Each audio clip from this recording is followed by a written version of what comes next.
अस्सलाम वालेकुम नाज़रीन, मैं हूं कैमरामैन मुबशर यासीन के साथ लाहौर से आपका जुल्फ़िकार अली। जून की है आज 9 तारीख और जैसे महीने जेठ की है आज 26 तारीख। आज वफाकी बजट भी आपको पता है कि सामने आ गया है, लेकिन उससे पहले मैं आज का ये व्लॉग जो है वो इस सिलसिले में करना चाहता हूँ कि पाकिस्तान की तारीख़ में एक और बड़ी पार्टी एक बड़ी पार्टी को तोड़ के बनी है, जिसे इस्तेकाम पाकिस्तान पार्टी या IPP का नाम दिया गया है। ये पार्टी 90% से ज़ायद उन लोगों पर मुश्तमिल है जो PTI का हिस्सा थे, उसके वफाकी वज़ीर थे, सूबाई वज़रा थे और इमरान इस्माइल जो सिंध के गवर्नर थे वो भी इसमें शामिल थे। कल जहांगीर तरीन वफाकी वज़ीर साबिक जो हैं उनकी सरबराही में ये पार्टी अनाउंस की गई यहाँ लाहौर में। और इसके क़याम के बाद अब पाकिस्तान के जो करता धरता लोग हैं उनका क्या मंसूबा है कि पाकिस्तान की सियासत को अगले 5 साल में कैसे चलना है, थोड़ा सा नक्शा इसका खींचूँगा। कुछ ऐसे लोग मेरे ज़राए या दोस्त ऐसे हैं जो इस नई पार्टी में भी हैं और पुरानी पार्टियों में भी हैं, तो उनसे जो इन्फॉर्मेशन इकट्ठी की मैं आपसे शेयर करता हूँ। उससे पहले कि कल जब ये पार्टी अनाउंस हो रही थी तो आपने एक तस्वीर वायरल हुई देखी होगी, या आपको स्क्रीन पे भी दिखा रहा हूँ। ये साबिक़ वफाकी वज़ीर फवाद चौधरी की तस्वीर है जो कहते थे कि मेरी आंखों में तुझे डर ना मिलेगा। डर मिला और वो फिर इस्लामाबाद हाई कोर्ट में भागते हुए नज़र आए और डर नज़र आ गया। और कल ये उन आँखों में जिनमें डर नज़र आया, कल उनको झुका के छुपा के उस प्रेस कॉन्फ्रेंस में बैठने की बड़ी सरतोड़ कोशिश करते रहे। इस तस्वीर में आप देखें कि इसके ऊपर मैं खड़ा हूँ, फवाद चौधरी के बिल्कुल कंधे के ऊपर मैं खड़ा हूँ। तो मैंने जो चीज़ें देखी हैं ना वो किसी और ने नहीं देखी। लोग ये समझ रहे थे कि ये अफसरदा हैं, ये बड़ा अफसोस कर रहे हैं और नीचे सर झुका के बैठे हुए हैं। लेकिन मैं आपको ये बताना चाहता हूँ, फवाद चौधरी साहब को इस बात का, अगर ये भी लोग सुनेंगे तो उनको पता होगा कि मैं सच बोल रहा हूँ, कि वो फ़ोन पे लगे हुए थे। नीचे ऐसे था, मेज़ के नीचे रखा हुआ फ़ोन और उसके ऊपर उनको जो पहले तो मैंने सोचा कि मैं इनके इस फ़ोन को पढ़ूँ कि ये किसके साथ बात कर रहे हैं, तो मैं अपने मोबाइल फ़ोन से इससे जूम करके जाऊँ और मैं देख लूँ। लेकिन फिर मैंने इसको अनएथिकल समझा, कभी भी नहीं ये काम किया। तो ना कभी किसी की कॉल रिकॉर्ड की और ना कभी किसी को इस तरह से बग़ैर बताए यानी कोई ऐसी बात की। तो कभी ऐसा रिकॉर्डिंग वाला सिलसिला मैं बतौर सहाफ़ी समझता हूँ कि ये नाजायज़ है, कानूनी लिहाज से भी और अखलाकी लिहाज से भी। फिर लोग आपका एतबार नहीं करते। कॉल रिकॉर्ड कभी ना करें क्योंकि एतबार जाता है, इसके पीछे जो होता है, जो एक बड़ा मजबूत एतमाद का रिश्ता होता है, कत्ल हो जाता है। तो मैंने ये नहीं किया, तो तजस्सुस था लेकिन नहीं किया। अच्छा, वो बात कर रहे थे। इसके बाद फिर उनको, उससे पहले क्या हुआ, उससे पहले ये हुआ कि जैसे ही फवाद चौधरी, अच्छा उससे एक रात पहले की बात करते हैं, अब्दुल अलीम ख़ान जो इस पार्टी के नंबर 2 हैं तरीन के बाद, उनके घर में एक कट हुआ तो पता ही चला अचानक कि हमें फवाद चौधरी वहाँ पहुँच रहे हैं। फवाद चौधरी साहब वहाँ पहुँचे और उनको जहांगीर तरीन ने अपनी सीट पे बिठा दी और ख़ुद वो सब लोग खड़े हो गए। उन्होंने बड़ा गर्मजोशी से इस्तकबाल किया और फवाद वहाँ पे हंसते रहे, काफ़ी खुशगपियाँ करते रहे। कल जो था, जब वो कैमरे के सामने आते हैं तो फिर उनका सर जो है वो झुका हुआ, एक एक्टिंग सी नज़र, मैं इसको एक्टिंग कहूँगा क्योंकि मुझे, जब ये साइड पे होते हैं तो तब ठीक होते हैं, जब ये कैमरे पे आते, इनको पता चलता कैमरे में हूँ तो पता नहीं ये क्या प्रोजेक्ट करना चाहते हैं। यानी अपने आप को अफसरदा शो करते हैं या कोई मुनाफिकत है इनके अंदर इस बात में कि नहीं मैं तो अब भी इमरान खान के साथ हूँ, मेरे ऊपर तो गन पॉइंट लगा हुआ है और गन पॉइंट पे मुझे इस पार्टी में शामिल होने की या शिरकत करने की इस मीटिंग में जो है वो कहा गया है। यार कुछ भी हो, आप सियासतदान हैं, आप कहते थे मेरी आंखों में डर ना मिलेगा, तो अब तो आप डरपोकी के या ड्राकल किस्म के, पंजाबी में अगर कहें तो, इंसान साबित हुए हैं। आप सियासतदान तो बड़े दिलेर हुए हैं। नवाब नसरुल्लाह साहब की मिसाल दूंगा, सारी ज़िंदगी वो जद्दोजहद करते, कभी झुके, कभी डर उनकी नज़रों में, आंखों में नज़र आया किसी को? कभी भी नहीं। उन्होंने कभी इलेक्शन ही जीते। एक इलेक्शन जीते थे वो PDA के दौर में, जब बेनज़ीर भुट्टो साहबा 1988 में वज़ीर-ए-आज़म बनी थी, तो खानगढ़ से वो इलेक्शन जीत गए थे अपनी उस कंस्टिट्यूंसी से। उनके बेटे आजकल मेंबर हैं, जो है MNA है पीपल्स पार्टी के टिकट पे। लेकिन बात ये है कि वो कभी नहीं झुके। आप अगर झुकते नहीं हैं, डरते नहीं हैं, तो शर्मिंदा हैं तो फिर सिर्फ कैमरे पे एक्टिंग क्यों? और अगर शर्मिंदा नहीं है, अगर 9 मई के वाक़या पे आप इजहारे नदामत फील करते हैं तो फिर ओपन हो जाए, क्या उनको ओपन होकर कहें। जब आपने पीपल पार्टी छोड़ी थी, जब आपने काफ लीग छोड़ी थी, तो ये इजहारी नदामत उस वक्त तो नहीं था। ये कोई इनकलाबी जमात थी कि ना जिसके पास कोई मंशूर था, ना जिसके पास जगीरदारी के ख़ात्मे का, ना जिसके पास सरमायादारी के ख़ात्मे का, ना जिसके पास कोई लंबा प्रोग्राम था। एक जालसाजी के तहत पाकिस्तान की मईशत को, मैं आपको बिल्कुल सच्ची बात कर रहा हूँ क्योंकि मैं इकनॉमिक्स का स्टूडेंट हूँ, जिस तरीके से IMF के साथ एग्रीमेंट के तोड़ा गया या पिछले साल 2022 के शुरू में, यकीन कीजिए ये सारी तबाही उसकी जिम्मेदारी है। IMF अगर $2.6 बिलियन आज भी हमें दे दे तो पाकिस्तान के डिफ़ॉल्ट की तो बातें ये जो दे तो अब भी मुमकिन नहीं है, लेकिन पाकिस्तान में जो महंगाई का तूफ़ान है, जो बाकी चीज़ें ये ना हो, ये कभी भी नहीं हो सकता था क्योंकि इंपोर्टेड गुड्स महंगी हुई है और तो कुछ हुआ ही नहीं।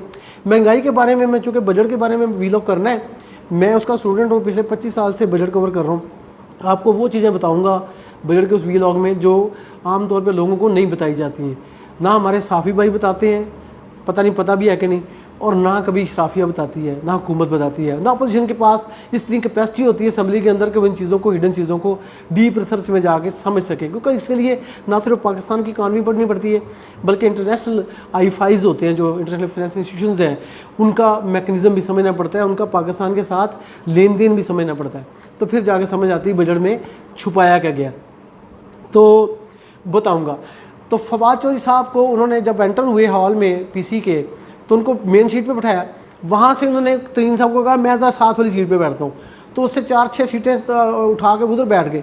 उधर से फिर उन्होंने एक साबिक MP PTI को इशारा किया कि आप मेरी सीट पे आ जाएं, जैसे एक कर्सी में इशारा नहीं करता आप इधर आए मेरी सीट पे बैठे, तो इस तरह से इशारा किया। वहाँ पे उनको बुलाया और ख़ुद जाके उनकी सीट पे, लगड़ियाल साहब थे शायद, वो उनकी सीट पे जाके बैठ गए, और वे वही सीट है जहाँ पे बैठे हुए वैसे सर झुका के नज़र आते हैं, तो ऊपर मैं खड़ा हूँ।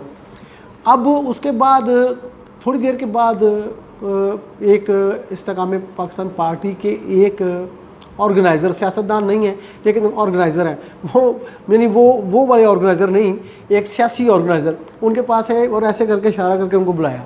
ये पीछे गए उसके साथ ही सीटों के पीछे कोने में खड़े हुए, तो उन्होंने कहा कि आपको उधर बुला रहे हैं, क़यादत बुला रही है मेन, तो आप उधर आके बैठे।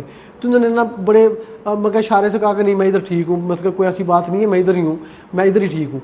तो ये थोड़ी सी कुछ 3-4 मिनट बाद ना ये ज़िद बज़िद हो गई, ये वापस उसी सीट पे आके बैठ के जहाँ पे इनकी तस्वीरें छपी हुई हैं या तस्वीरें या वीडियो बनी हुई, ये फ़ोन पे लगे हुए थे। तो ये थी उसकी अंदर की कहानी कि वाकई नादम है क्या? नादम है तो भाई इमरान खान के साथ खड़े हो ना, ये जालसाजी का क्या फ़ायदा है? ये तो सारा झूठ है, इस तरह से नहीं, या आप इधर हैं या आप इधर हैं, बीच में सिर्फ मुनाफकत होती है और कोई शायद नहीं होती। दूसरी इस्तेकाम पाकिस्तान पार्टी के बारे में,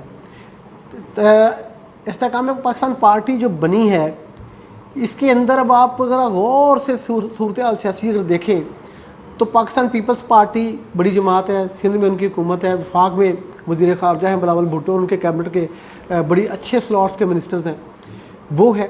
दूसरी बड़ी जमात पाकिस्तान मुस्लिम लीग नून है, जिसके वज़ीर आज़म शहबाज शरीफ इस वक्त हुकूमत पाकिस्तान के सरबराह हैं। उसके अलावा सेनेट में उनकी अच्छी खासी तादाद है, MPs उनके पंजाब में बहुत हैं, तो वो भी हुकूमत में। अब अपोजिशन लीडर जो राजा रियाज हैं वो भी दरअसल वो छोड़ ही चुके हैं, वो भी इन्होंने इस्तेकाम पाकिस्तान पार्टी में ही मेरी इतला के मुताबिक आना है। मेरे पास इस मोबाइल फ़ोन में जो है ना एक लिस्ट है, उसमें सारे लोग हैं, लेकिन अभी डिस्क्लोजर नहीं हो सकता उनका कि वो कौन कौन है, अभी ये मुनासिब नहीं है, ख़बर है। अब ये देखिए कि इस्तेकाम पाकिस्तान पार्टी बीच में आ गई, तो अपोजिशन कौन है? PTI शाह महमूद कुरैशी अपोजिशन होगा, इमरान खान साहब का तो अभी फ्यूचर डिसाइडेड नहीं है, आलमोस्ट लोगों को पता है, लेकिन मैं तब तक नहीं कहूँगा जब तक कुछ चीज़ सॉलिड सामने ना आ जाए। तो ये अपोजिशन होगी, तो अपोजिशन के पास सीटें कितनी होगी? हुकूमत हो 9, कहीं जहाँ पे कहीं एब्सोल्यूट मेजोरिटी से थोड़ा सा कम, यानी बड़ी अपोजिशन 9। तो ये मैं आपको प्लान बताने लगा हूँ। प्लान क्या है? प्लान ये है कि अगली हुकूमत कौमी हुकूमत होगी, ये जो PDM है इसको मज़ीद वसी कर दिया जाएगा, जिसमें इमरान खान की ये जो नई पार्टी से टूट के लोग आए हैं ये सारे शामिल होंगे। कल मामून तारड़ वहाँ पे बैठे थे उस अनाउंसमेंट के मौके पे, तो उन्होंने खुद मुझे बताया कि मैंने 80 अरकान पंजाब असम्बली गिने हैं, साबिक जो पिछली असम्बली वाले हैं वो वहाँ मौजूद थे, 80 पंजाब के अरकान असम्बली। तो इसका मतलब ये हुआ कि 80 तो आ गए हैं, और टोटल 120 का फिगर है। और नई खबर जो आप तक पहुंची होगी, या शायद मैं पहुंचा रहा हूं, कि इस पार्टी के सेक्रेटरी जनरल आ रहे हैं जनाब परवेज़ खटक साहब। परवेज़ खटक साहब की जिम्मेदारी ये है कि उन्होंने ओवरऑल पार्टी को ऑर्गेनाइज भी करना है, लेकिन खैबर पख्तूनख्वा में अली मोहम्मद अफरीदी, तैमूर झगड़ा और शहरियार अफरीदी, ये उन तमाम लोगों को जो इनके अब हम ख्याल बन चुके हैं या बनने के करीब हैं, उनको लाना है प्लेटफार्म पे। और KPK में हुकूमत अगली जो है वो तहरीक इस्तेकाम पाकिस्तान पार्टी की होने की, इस्तेकाम पार्टी पाकिस्तान की होने की बहुत ज़्यादा इम्कानात हैं, तकरीबन डिसाइडेड समझे। पंजाब की जो सूबाई हुकूमत होगी उसके अंदर जो मेरी इतलात हैं वो ये हैं कि अब्दुल हलीम खान जो है वो चीफ़ मिनिस्टरशिप के कैंडिडेट हो सकते हैं, या अगर उन्होंने इलेक्शन ना लड़ा तो फिर उनको फेडरल गवर्नमेंट में कोई बड़ा अहदा, मे भी चेयरमैन सेनेट हो सकते हैं। अब यहाँ पे पंजाब में हुकूमत जो है वो कोलिशन ही आनी है, कोलिशन गवर्नमेंट बननी है, लेकिन सरबराह होंगी मेरी सोच के मुताबिक या मेरी अब तक की इतलात के मुताबिक, चेंजेस आती रहती हैं सियासत में, हर दिन नई चीज़ आती है।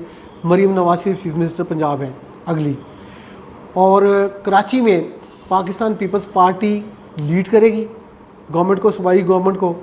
मुराद अली शाह होते हैं या कोई और होता है, ये पीपल्स पार्टी का अपना फैसला होगा।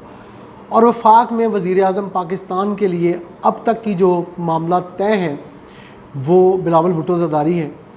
बिलावल भुट्टो ज़रदारी की जो ट्रेनिंग पिछले 1 साल में हुई है बतौर वज़ीर ख़ारजा, जो इंटरनेशनल कम्युनिटी के साथ, मुल्कों के साथ उनके तेज़ रफ्तार दौरे हुए, इंटरेक्शन हुआ, तो उनको ये मौका दिया गया है कि वो पाकिस्तान की बैनुल-अक़वामी सतह पे पोजीशंस को समझें, स्ट्रेटजी को जानें, स्ट्रेटजिक जो एज हैं पाकिस्तान के उनको समझें, जो डेफिशिएंसीज़ हैं जहाँ पे हम कमज़ोर हैं वो समझें, और पाकिस्तान को कैसे चलाया जाना है इस बात को वो ट्रेनिंग ले रहे थे। ही वॉज ऑन, यानी आप कह लें कि on training prime minister of Pakistan इस वक्त तक वो हैं। अब फिर ये है कि अगर ये सूरत हाल चल रही है तो फिर मिलेगा क्या, वफाक में क्या मिलेगा, पाकिस्तान मुस्लिम लीग जो सबसे बड़ी जमात है इस वक्त कौमी असम्बली की, तो उनको क्या मिलेगा। तो जनाब एक फार्मूला ये बन रहा है या बन चुका है या इस पर इम्प्लीमेंट होना है, इसके ऊपर इंटरनल नेगोशिएशन अभी होनी है कि सदर पाकिस्तान होंगे मियाँ मोहम्मद नवाज शरीफ। ये आज की बात याद रखिएगा, सदर ममलकत मियाँ मोहम्मद नवाज शरीफ होंगे। ये बात अब इस शक्ल में है कि बिलावल को वज़ीर आज़म के तौर पे पाकिस्तान मुस्लिम लीग मुकम्मल सपोर्ट करेगी, कोलिशन गवर्नमेंट होगी, नून लीग शामिल होगी, इसी तरह से PDM का सारा होगा। जो मौलाना फजल रहमान हैं उनको कुछ और उहदा ऑफ़र किया जा रहा है, उनके लिए भी बनी हुई है। तो Jamaat Islami MKM on board ली जाएगी, लेकिन उनको ये कहा जाएगा कि आपने उस फार्मूले के तहत चलना है जो आपकी सीटों के मुताबिक बनता नज़र आएगा।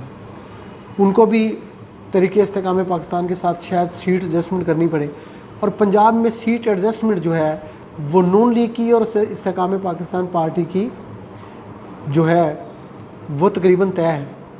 तो ये आज का व्लॉग है, थोड़ा सा आपको मैंने बताना था वो चीज़ें जो आपकी शायद नॉलेज में ना हो।